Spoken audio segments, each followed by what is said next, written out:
Studded armour has always been a feature of Space Marine armour. It harks back to the good old days of Rogue Trader and is still featured in more modern kits, such as this shoulder pad taken from the Primaris Intercessors.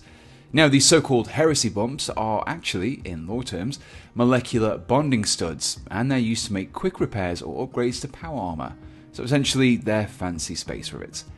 Some people like this look, and some people don't, but I'm among those who quite like this appearance, and so in this video, I'll be showing you a quick and simple way of adding these studs to your Space Marines. As I've already said, few Primaris kits actually come with these. In fact, I believe that this pad is the only Space Marine component made with these studs that has been released in the last couple of years. So, let's get to work resolving that. The first thing that you'll notice is the lack of trim on the shoulder pad, so as I was using a generic Primaris pad here, I first needed to shave away the raised edge. This was done with my knife. I carefully shaved away small chunks of the trim, bit by bit, until mostly had been removed. I then held my blade perpendicular to the surface and dragged it across, which helped to scrape away any raised spots, flattening out the surface, but you could use a file for this instead. This was repeated until I was left with this shoulder pad. The studs themselves would be created with these 1mm ball bearings. I've tried using green stuff and glue to make these in the past, but these are by far the easiest solution. They're fairly simple to get hold of and relatively cheap too, but most importantly, they are the perfect size for recreating the existing studs. In order to bond these into the shoulder and to create that half sphere appearance, I next set about drilling pits into the shoulder. Using my pin vise with a 1mm drill bit, I drilled a very shallow hole into the surface of the pad, less than half a millimeter. Now, this can be pretty hard to judge the depth at first, so I'd recommend drilling in just a little bit first, checking the fit of one of the ball bearings, and then drilling deeper if necessary. Once the hole was drilled, the ball then needed to be glued into place. To prevent the overspilling of my superglue onto the rest of the pad, I instead add the glue to the end of a piece of 1mm thick wire. This was then used as a sort of paintbrush, allowing me to get the glue just within the hole and not anywhere else. Next, the ball just needed to be prodded into place.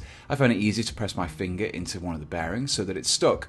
You could use tweezers, but these can be a little fiddly. Once in place, the superglue should dry fairly quickly, leaving you with your finished stud. Now, normally in these videos, I tell you what to avoid doing, but this time I'm going to show you. I was being a bit headstrong when it came to drilling the next couple of holes directly above the first. I thought I could get away with just going ahead and drilling a hole, but the curvature of the pad threw me off. I ended up drilling off center. So don't do what I did here. Do what I should have done first instead. So, taking a little more care this time around, I started with a fresh shoulder pad. I compared it against the existing pad and marked the central point of the pad with a pencil. Using the grooves on the rear side of the pad, I made a second pencil mark denoting the halfway point at the top of the pad. I connected these lines up to give me a central point. So long as I drilled the holes into this line, I knew that they would be properly positioned. So I began by drilling the first 3 holes equally spaced along the line.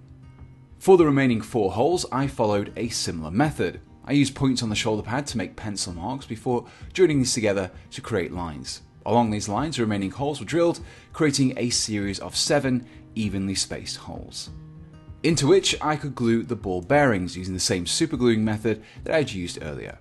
The result was a shoulder pad that mimicked the one found in the Intercessor's kit.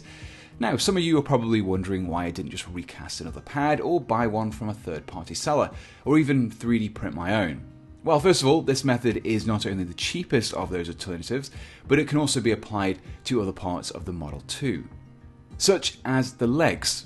With this left leg taken from the Assault Intercessor kit, I began by making my pencil markings first. I started with a central vertical line before using my ruler to make 2 evenly spaced lines either side of it. Along these lines, I drilled more dips following a pattern of 2 in the center and 3 either side. Once this has been drilled, I could then glue the bearings into place. Finally, I just needed to assemble and paint the rest of the Assault Intercessor and give everything a suitable paint job, which left me with this. And here we have the finished Primaris Marine, complete with heresy style studded armour. I like to think that this still has its uses in modern 40k.